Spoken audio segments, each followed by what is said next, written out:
Né le 17 septembre 2017 avec pour président fondateur M. Kwasi Kwadwo-Lucien, la Fondation Maria Rosa Mystica a officiellement lancé ses activités le 16 décembre de la même année à son ex-siège situé à Cocody-Angré, 9e tranche, cité Vision 2000.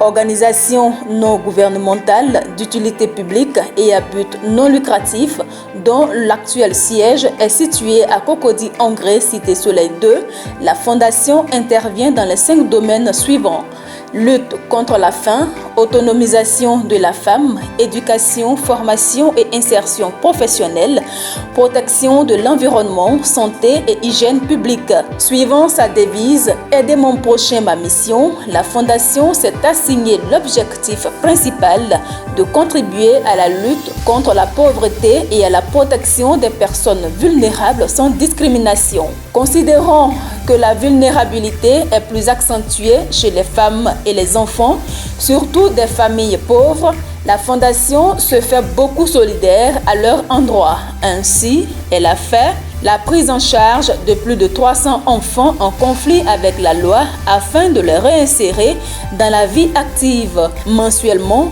100 élèves et étudiants et 50 veuves sont assistés. Dans le cadre de la lutte contre les maladies, la Fondation Maria Rosa Mystica a fait des dons importants dans plusieurs hôpitaux, tant à Abidjan qu'à l'intérieur de la Côte d'Ivoire. Au CHU de Yopougon de Treichville, la Fondation a offert des kits sanitaires aux mères des bébés prématurés. Mieux, elle a lancé le projet de construction d'une clinique polyvalente, principalement destinée aux bébés prématurés, dont la pose de la première pierre eut lieu en 2018. Le jeudi 7 mars 2019, la Fondation lance son programme de proximité par une tournée nationale, débutée à l'est de la Côte d'Ivoire par les villes d'Agny-Bilikro, Kounfao et Damé.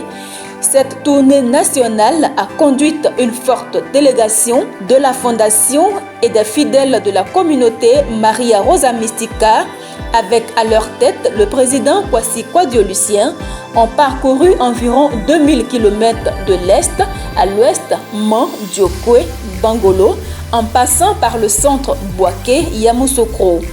À toutes les étapes de ce long périple, la Fondation Maria Rosa Mystica a été accueillie avec ferveur.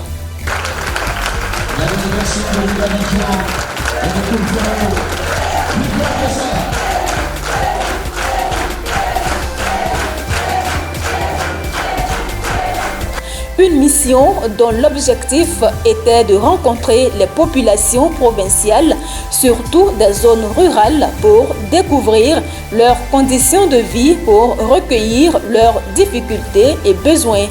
Un temps fort de ce voyage national a été la visite mémoriale à la famille Doufoué-Boigny, premier président de la République de Côte d'Ivoire. Selon la volonté de la Fondation Maria Rosa Mystica de contribuer à la lutte contre les maladies à elle engagée dans la sensibilisation sur le respect des mesures barrières en raison des restrictions engendrées par le confinement, la Fondation Maria Rosa Mystica a procédé à une distribution de vivres, non-vivres et de produits hygiéniques dans plusieurs quartiers pauvres à Yopougon-Mikao, Sidesi Terminus 42, Jesco, Adjamé, Bracody. Toujours dans le cadre de la lutte contre la Covid-19, la Fondation Maria Rosa Mystica a lancé une opération de désinfection avec plusieurs équipes mobiles dans le district d'Abidjan. Le brassage culturel entre les peuples du monde est au cœur de la gouvernance de la Fondation Maria Rosa Mystica, ce qui explique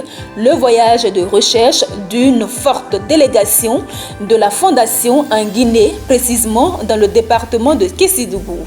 C'est avec honneur que le président Kwasi Kwadwo-Lucien a été reçu par la police guinéenne des frontières, par les autorités coutumières et administratives, avec un point d'honneur au cabinet du préfet et du maire de Késidougou.